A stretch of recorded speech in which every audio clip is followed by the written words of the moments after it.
ধন্যবাদ আপনার সকলকে। বাংলাদেশের প্রদত্ত অঞ্চল থেকে যারা আমার এই ভিডিওটা দেখবেন এবং শেয়ার করবেন, প্রত্যেককে আমার ব্যক্তিগত পক্ষ থেকে ধন্যবাদ, অভিনন্দন দিচ্ছি। সময়ের আলো 15 ডিসেম্বরের পত্রিকা একটি প্রতিবেদনে এসেছে 60,000 কোটি টাকা খরচের পরও স্থবিরতা, রেলের 4 প্রকল্প, জনবল সংকট মিলছে না সুফল, রেলের জায়গা দখল করা অবৈধ স্থাপনা, চুরি হয়ে যাচ্ছে স্টেশনের বিভিন্ন যন্ত্রপাতি।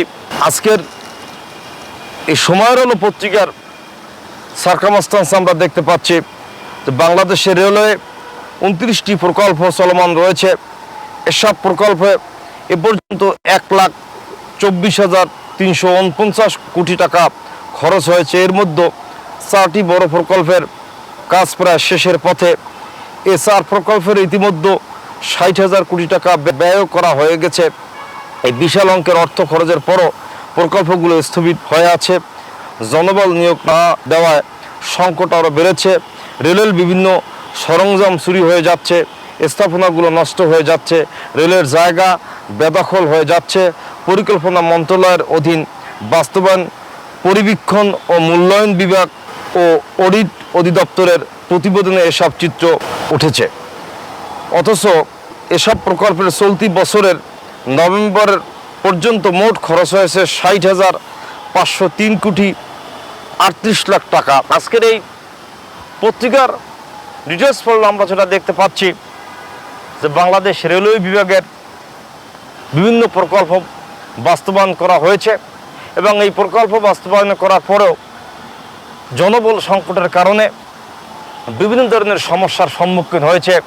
রেলের সম্পদ বিভিন্ন লোকেরা অবৈধভাবে দখল করছেন এবং তারা ঘর বাড়ি বিভিন্নভাবে বিল্ডিং ইত্যাদি স্থাপনা করছেন এবং রেলের যে সমস্ত জায়গায় মালামাল রয়েছেন সেই রেলের সরঞ্জাম চুরি করে নেওয়া হয়েছে এবং বাংলাদেশ রেলওয়ে ডিপার্টমেন্টের বিভিন্ন ধরনের সমস্যার কথা সময়ের আলো 15 ডিসেম্বরের পত্রিকায় একটি প্রতিবেদনে উল্লেখ করেছেন। এই প্রতিবেদনে বলা হয়েছে রেলওয়ের সম্পত্তি বিভিন্ন লোকেরা দখল করে নিয়েছেন এবং তারা বিভিন্ন ধরনের স্থাপনাও করেছেন, রেলের সরঞ্জাম দিয়ে চুরি করে নিয়েছেন এবং যে অর্থ ব্যয় করে এই রেলের সরঞ্জাম তৈরি করা হয়েছে সেখানে জনবলের কারণে অনেক যন্ত্রপাতি নষ্ট হয়ে যাচ্ছেন এবং রেলওয়ের কর্মচারীদের বা কর্মকর্তাদের থাকার জন্য যে ভবন করেছেন সেখানেও জরাজীর্ণ অবস্থা হয়ে রয়েছেন এবং রেলের সম্পত্তি বিভিন্ন লোকেরা দখল করে যাচ্ছেন। আবার বাংলাদেশ সরকারের রেল উপদেষ্টার কাছে আমার বক্তব্যটা হলেন, আজকের এই পত্রিকার সার্কামস্টান্স পর্যালোচনা করলে আমরা যেটা দেখতে পাচ্ছি রেলের সম্পত্তি অবৈধভাবে অনেকে দখল করছেন।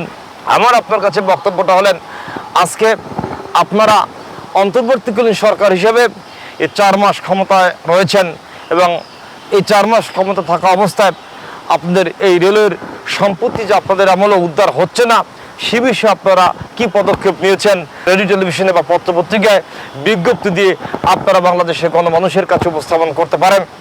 আমরা ইতিপূর্বে পত্রপত্রিকায় দেখেছি রেলের সম্পত্তি অনেকে দখল করেছেন এবং রেলের সম্পত্তিতে বিভিন্ন ধরনের স্থাপনা অনেকে নির্মাণ করেছেন এবং রেলের সরঞ্জাম নিয়ে গেছেন এবং রেলের টাকা আত্মসাৎ করেছেন। কিন্তু আজকে এই অন্তর্বর্তীকালীন সরকার বাংলাদেশে 4 মাস ক্ষমতা দখল করেছেন। রেল উপদেষ্টার কাছে আমার বক্তব্যটা হলেন, আপনার এই ক্ষমতা থাকালীন সময় রেলের সম্পত্তি উদ্ধারের জন্য আপনি কতটা পদক্ষেপ নিয়েছেন, কোন ধরনের পদক্ষেপ নিয়েছেন, সকল প্রকারের পদক্ষেপের কথা আপনি বাংলাদেশের গণমানুষের কাছে প্রচার মাধ্যমে উপস্থাপনা করার জন্য আমি আপনাকে উদ্যোক্তা আহ্বান করছি।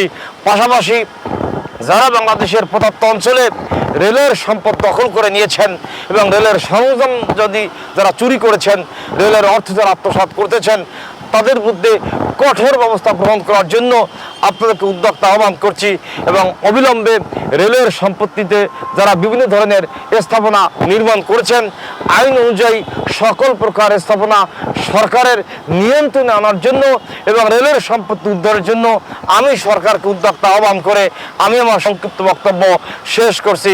ধন্যবাদ আপনার সকলকে। সুস্থ থাকবেন, ভালো থাকবেন।